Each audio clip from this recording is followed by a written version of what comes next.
Straight to the Na point. atong balikan mahigala. Kining administrasyon karon nagtinguha gini mahigala ang tuyo gid ani nga ila gining paningkamutan taman sa ilang mahimo. Gamitan sa tanang pressure mga kagilaan aron nga si Sara ma-impeach gyud. Mao gid ang objective. So ang objective mahigala nga tanggalon ta gini Sara. Ang sa pikas po mahigala sa mga Duterte kamot po sila unsaon nga di matanggal. Impeachment. So ilang himuon tanan aron matangtang Sara. Kini real talk ha. Nganong ilang man tangtangon Sara dili because ang impeachment dunay duha ka mga silot nga dakong epekto. Una, pagkatangtang sa imong opisina. Ikaduha, ang perpetual disqualification sa paghandle og opisina sa gobyerno. Pero ang mga tao ron kibaw mata. Dili man ang interest mahigala nga tanggalon si Sara diha sa iyang pagka-vice president. Di man ni pareha gud Sara mahigala presidente nga nag-function ka dinha karon mo na nga kinahanglan tag sa matong panahon ni Irap impeachment ta na aron matangtang ka dinha kay makahatag ka kadaot kung ikaw may magpadayon diha. Tanggalon ka.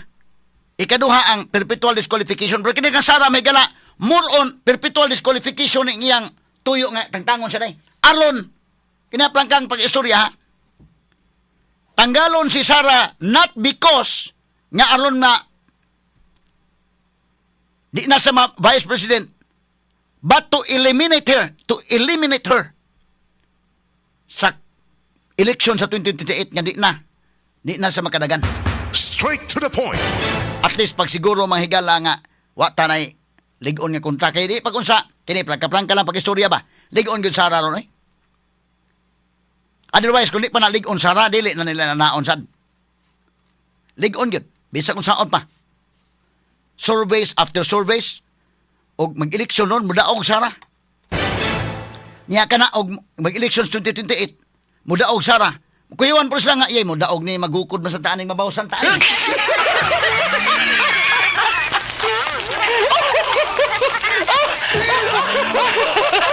So ang tuyo gyud mga higala nga i-impeach gyud aron nga di makadagan sa 2028. Kay moingon ka mahigala aron matangtang sa iyang pagka-vice presidente, wa man kinahanglan na. Kay kanang vice president sa Philippine setting mga kigalaan, spare tire ka naman. Wa man kay appeals functions gobyerno, labi na karon Sara mga sukid di paminaw nga di na magani DepEd secretary. So vice president, unsa man ang vice president? Di na pala sa US bang vice president ito doon nag-role. Ang sa ato mga kailangan tagaan kag cabinet position para maka serbisyo ka. Pero di gani vice president na gani ka mura kag reserba ka ra gyud. Mao ra gyud reserba ra gyud ka.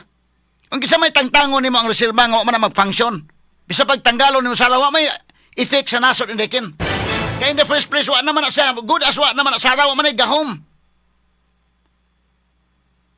Kuha ninyo wa man gahom Sara. Di na sa DepEd secretary. Ang iyang pagka-vice presidente, o unsay mahitabo sa presidente mo puli siya.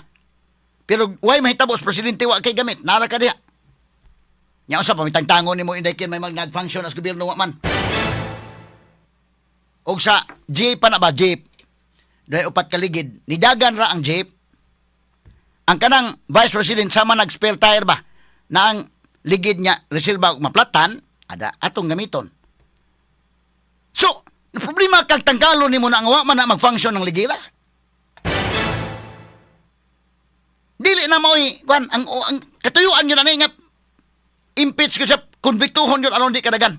Kay bisan pag katong uban mo resign lang Sara, mo resign na lang para nga makadagan pa sa 2028. Akong forecast anak mahigala bisan pag mo resign sa gukulon gyud niya dili na. Resign siya pero atong tiwason kay na ay atong tuyo na perpetual disqualification. Mao gani tuyo. So why choice Sara na matubang gisa nang iyang impeachment nga gatubang. So karon tungod na naman ang katuyuan kining mga senador ilang himuon tanan aron makonbikto gyud Sara. Himuon sa administrasyon. So mamiranig mga senador sa pikas. Asa man to ibalik ang kandong katotoang 12 ka senador be. Kisa may mabira ani nila. Kay kinahanglan makabira sa 5. Di gani sa kabilag 5. Di man gyud Sara makonbikto. 11 sa pikas. pananglitan mabira nila ang mga bilyas, ibutang talang.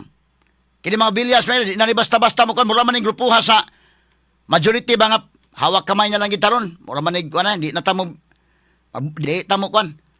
Pero inighulga ani mga kagalaan sa ilang mga businesses sa mga bilyar, gukuro nig maayo mga sukit ti paminaw. Yayay ang mga bilyar. Delikado ni si Camille o si Mark aniday. Moingon ni mahigala nga. Di ko na moingon niya ni Balis Pikas tungod kay tungod sa negosyo, na namingon niya, nakita namin sa ebidensya na mayroon pala.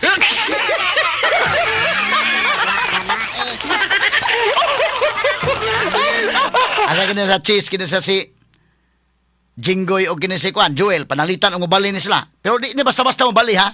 Di basta-basta mabali, pero panalitan hulgaon nga. Pagpili mo, mga priso mo ni, nanay bay warrant. Ang kang bato may grabe-grabe, kaya di na bay warrant to, ay sisir ba ni? Ipadahagi kas dahig. So inanaon nila mga kailan, delikado mabira nilang 5. O magkabira sila 5, konbikto sara. Kaya unsi na mas nakabukdaan dito. Ang laing problema ani mga kikson, kung di yun makabira, mingon ng 13 ka senador, hawak kamay, nagitabahala mga priso, total ang mga tao, kasabot man, unsa na yung sitwasyon ron. Ang pinakasakit na ng kabato dahil, kini iwan kang priso, di ba kang priso sa Pilipinas, at tulog ikas dahig.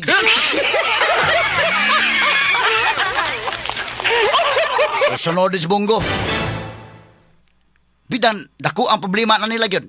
Kay kana, karon tinuuray lang, ako lang mangusultihan sa tinuod ha. Pulos doon ay argumento nga, valid ba ng warrant sa ICC? Katarungan nga, Rome Statute, na residual power, unya kana mga higala, applicable because the international law will form part of the law of the land. Kasabot tanan. Ang speakers po mga higala, dili valid, o laban kang bato, dili valid, kana na ang Rome Statute ni withdraw na ta, kana 9851 nga kuan provision sa atong section 17 kinahanglan na nga imong basahon in harmony with our constitution. Pulos doon ay katalungan. Pero tinuulay lang naas mga kamot ni Marcos ron. Ano prangka pagka-istorya? Umiingong siya imanhan kila sa batod. Daghan na bagyog pulis mahigala, daghan og NBI plus mo pagawas og intelligence funds mga kahigalan labing maingong sa Marcos di ako'y 5 million ba kisay makatulo asal ba to? Daghang kwarta presidente, lima ka ng 4 billion ba yan ang iyang intelligence funds? O mugasto siya may gala, patungan ko nig 5 million ang uni ba to? Ay sus, ang mga tao na dahil kayo mingon bisa pag amigong bato tong uban, mingon na amo lang kay itudlo bato kay wa mi bugas amo.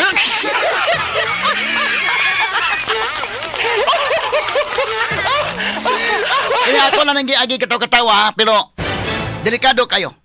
So kung dunay prinsipyo gud mingon nang bahala mga priso, mingon ng 13 ka mga senador. Binuang naman lang gibuhat. Di na maayo bahala mga priso ta balugan ta lang gini. Di na tamo kwan. Di gid ta bahala na, di makakuha. Nan kung dili gid mo barog gining 13 ka mga senador. Bahala kung sa pay buhaton nila, ipapriso Jinggoy, okay lang ko, priso lang ko, sige lang. Total, nakasuway naman ko ani. Si Cheese, ipapriso og Joel, may Joel, sige lang. Okay lang, basta di lang may sugot nga diktahan. Ug way makuha sila aning way mabira, kay pulos mo barog na lang gyud nya, okay na lang mi kontra sa inyo may himo og kiko. So dili makonbikto sara. Ang sunod nga move mga kaigalan unsa? Huhungihong day dito. Mag-charter change. Dili mada Sara o di makonbikto si Sara. Ikaduha, julisod yun. Kaya mabarog ni mga senador. Ang sunod nga move nila mga kaigsunan mao nga usbon ang constitution why election sa 2028. Straight to the point. Kuyaw, Marcos guni. Ang sabi tayo gibuhat na itong iamahan sa una. Paghapit na nahuman yung termino sa may naimo. Ay, usbon ta ng konstitusyon. Ayaw mo declare tag martial law. O di yung salita bo, di na under tag 20 years. Dili, remote ang possibility nga ang gihimo sa Marcos Senior, himuon po sa Junior. Dili, remote ang possibility. Kuyaw ni, mingon niya, dili makonbikto sala, bubarog ni mga senador, mingon Marcos, okay. Kaya ka na sa Marcos, ang gikuyaw-kuyawan sa damay, gala, simba ko, oroy, mingon Marcos, dayon kong eleksyon, mudaog Sara. Si Marcos may gukuron, hasta itong mga congressmen mahigala involved, flood control, hadlock sa turon. So unsay man daw may Marcos nga atong usbon ng konstitusyon pinagi og Constitution Assembly kunas. Kanaha mo ni nang gawas nga huhungihong ron mga sukid tig paminaw. Unsa may mahitabo ning atong nasod in taon mga kaigalaan. Humana ta na under og 20 ka tuig niadtong Marcos Senior. karon maandir na punta mahigala. Kay kini ang plano ron primero ha, ang ako nakuha nga report nga ang plano mahigala way election sa 2028 adto na sa 2031 dayken. No, sa may makapugong nila pag-abot sa 2030 mingon niya, andi na lang gyapon ta mag-election sa 2031 ato lang usbon.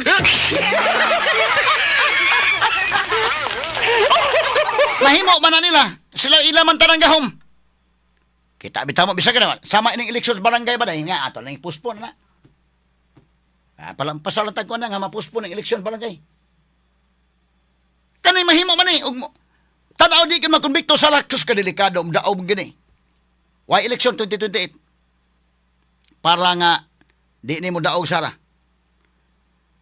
O bisa pag makonbikto si Sara pagtanaw si Basti kusog ang gihapon. Sus Duterte magyapoy mo. Magda na atong country. Charter change ta. Why election? Adto na sa 2031. Ang election extend na to. Kisay makapugong ni Marcos, umingon pag-abot sa 2030, mingon na po, ay isibog talang gyapon ni og another 3 years. Nasigig sibog another. Maparihas ang papa nga 20 ka tuig. Porbida. Di kabayran ang paglingo-lingo sa mga tao may galang ni butar ni Marcos. Di ato panahon may galas 2022 election. Paita. Ang ato mo tato ba nga, kada bang at least balaunta ang atong konstitusyon nag-ingon nga 6 years mo lingkod ang presidente mo tuman. Kini ray wa may plano mo tuman eh. Kay ang uhong-ihong nang gawas ron padong na mahigala do na giluto-luto ron nga usbon ang atong konstitusyon. So kung way election sa 2028, medyo delikado gitood. Di ka sa masugot kay kusog pa mga Duterte di sa tamang eleksyon. Inigabot sa 2031 ang mga tao mong hugop kaya pong kusog pa mga Duterte hindi gyapon ta mapildi ta.